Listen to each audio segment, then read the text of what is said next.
Bien bonjour, j'espère que vous allez bien. On se retrouve à nouveau avec cette qualité sonore dégueulasse. Vous savez ce que ça veut dire? Ça veut dire qu'on est parti pour un vlog. Parce que oui, j'ai terminé enfin ma première année de Master Mef. Et là, je suis en vacances. Bon, j'ai trouvé un petit taf de babysitter qui m'occupe les lundis et les mardis, mais le reste de la semaine. Faut que je trouve quelque chose pour m'occuper. Et en ce moment, il y a un temps de merde chez moi. Donc ça fait 3 jours que globalement je comate en pyjama dans ma chambre. J'essaie d'avancer dans mes lectures, j'y arrive pas trop. Donc là je me suis dit, malgré le temps de merde, on va sortir, on va se faire un petit peu plaisir. J'ai toujours eu du mal avec les vacances. Et moi je suis le genre de personne qui culpabilise de ne rien faire. Et je m'ennuie très facilement. Faire ces vlogs en fait ça me motive de fou en fait à faire des choses. Ah oui, il faudra vous habituer aussi à cette coupe absolument exceptionnelle. Ça fait soit lesbienne butch, soit paré pour l'armée. Il n'y a pas d'entre-deux. Aujourd'hui, on va aller à la bibliothèque pour voir si ils ont pas les derniers tomes de La Rose écarlate. J'ai posté un reel dans lequel je disais que j'avais relu les 17 tomes de La Rose écarlate que j'avais chez moi quand j'étais la semaine dernière chez mes parents. Je les ai lus d'une traite en une journée, sauf que je n'ai pas les derniers tomes, les tomes 18, 19, 20 et 21. Mais avant ça, on va quand même se saper et essayer d'avoir une gueule à peu près présentable.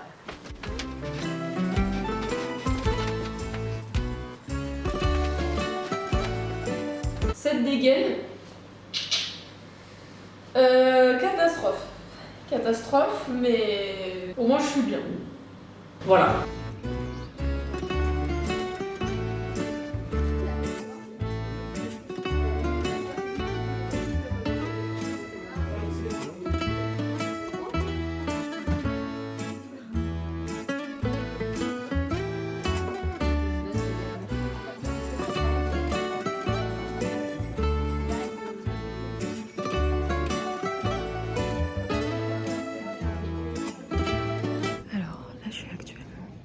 Je m'éclate là-dedans.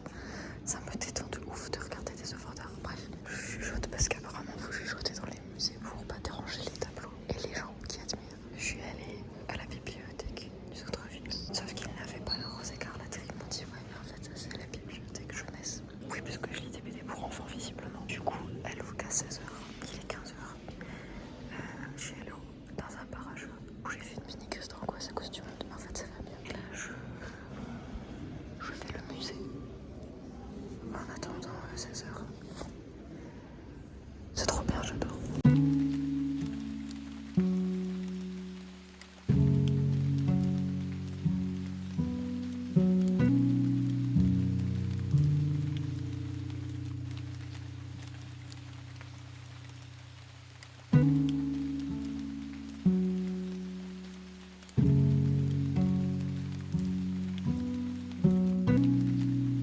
De retour à la casa, déjà en pige, ouais. J'ai trouvé au moins un tome de la Rose écarlate. Je cherche aussi le tome 19, 20 et 21, sauf que il y en a un, ils l'ont pas sur leur site, il est dans une autre bibliothèque. Il y en a un autre, ils savent pas où il était censé être à la bibliothèque et finalement il y était pas, donc c'est quelqu'un qui a dû l'emprunter. La borne n'a pas très bien scanné, je pense. Et le dernier, le tome 21 du coup, il est emprunté. Là je pense que je vais faire une petite pause avec Romain Gary, même si il me reste moins de 100 pages. Hein. Je suis en train de dire La Promesse de l'Aube, ça fait 1 mois que je suis dessus.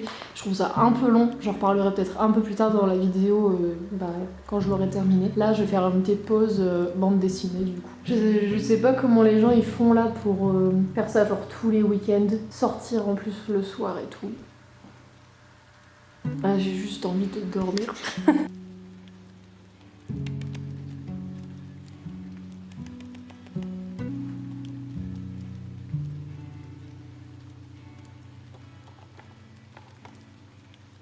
Petit retour des courses, j'ai un peu fait ça à la Zub et vu que j'y vais un dimanche matin évidemment il restait plus grand chose. Mais bon, c'est que c'est pas la saison mais bon c'est les seuls fruits que je mange donc des kiwi gold, du café. Il va faire super chaud cette semaine donc salade, betterave, des haricots verts en conserve, c'est passe-partout, ça va dans n'importe quel plat. Tu mets avec un peu de paprika et de curry et c'est super bon. Dentifrice pour pas puer de la gueule. Du chèvre pour puer de la gueule. Une recette de cake courgette chèvre, c'est super bon. De la mozzarella, les petits desserts crème caramel pour se faire plaisir. Des yaourts au citron, du chocolat aux amandes. Je le mets toujours au frais parce que c'est mieux, je trouve c'est bon le chocolat froid. De la lessive, le bouillon de légumes, j'en avais plus. Et enfin bon, je sais que c'est pas très bien parce que c'est des trucs industriels, mais bon, j'avais pas trop d'idées de recettes pour cette semaine, que j'ai pris des raviolis ricotta épinards. Et ça j'ai jamais testé, c'est des pavés végétaux.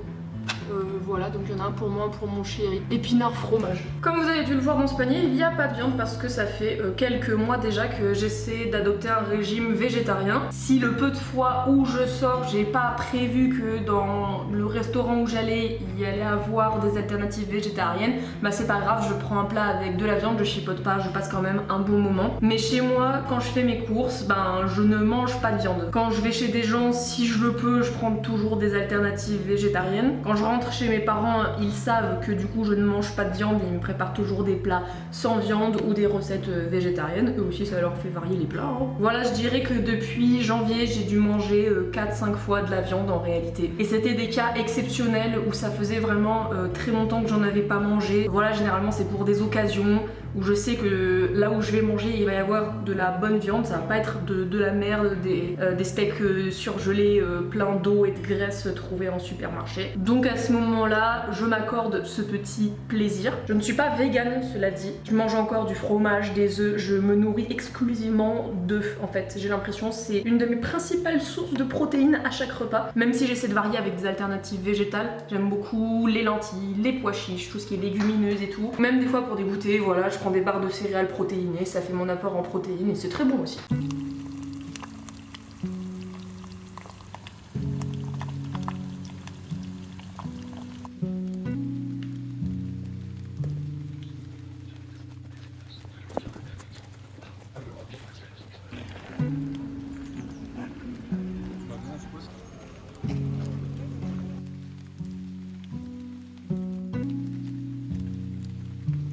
Nouvelle journée de vlog. Aujourd'hui, je trouve que j'ai passé une super chouette journée. Et pourtant, on est jour 2 de règles. Néanmoins, je suis contente parce que j'ai été hyper productive. Ce matin, j'ai tourné un reel pour Instagram et j'ai adoré le tourner et faire le montage parce que je le trouve bien marrant. Ensuite, j'ai appelé ma maman que j'adore de tout mon cœur. Je me suis fait à manger tranquille devant une petite vidéo YouTube très sympa. Puis, je suis allée rendre les BD de la Rose Écarlate à la bibliothèque. Ah, d'ailleurs, faut que je vous en parle. Ça m'a fait monter les larmes presque au dernier tome parce que je savais que ça se trouve je n'aurais jamais la suite parce qu'en fait Patricia Lifoung, du coup l'autrice de La Rose Écarlate, nous a quittés en janvier 2025. Elle avait 47 ans. On ne connaît pas les circonstances de sa mort parce que ses proches et sa maison d'édition ont préféré rester très discrets à ce sujet. Elle a, je pense, marqué l'enfance de dizaines de milliers de gamins et de gamines surtout. Le fait est que le tome 22 était censé sortir à l'automne 2025, il n'est jamais paru et à ce jour on ne sait toujours pas si on aura la suite des aventures de Maud Delaroche du coup. Et du coup voilà, après je suis rentrée, il fait super beau, mon chat il est en train de dormir au soleil, franchement j'adore. C'est une belle journée, il fait super beau, il y a un très beau soleil, c'est une belle journée et que ça continue comme ça, par pitié.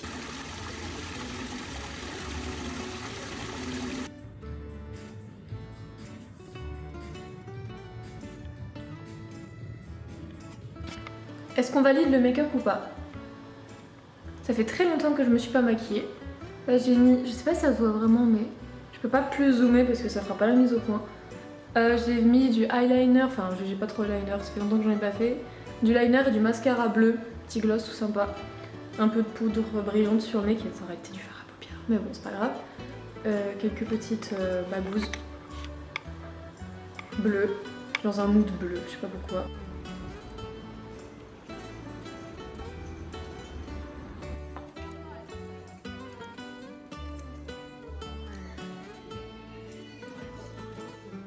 C'est un échec, je n'ai rien trouvé. En plus, il y avait un monde, et c'est assez petit, donc j'ai rien trouvé. Je fais un dernier petit tour, et après je rentre. Parce qu'il y a beaucoup de monde et il fait très chaud. Et ma patience était limite.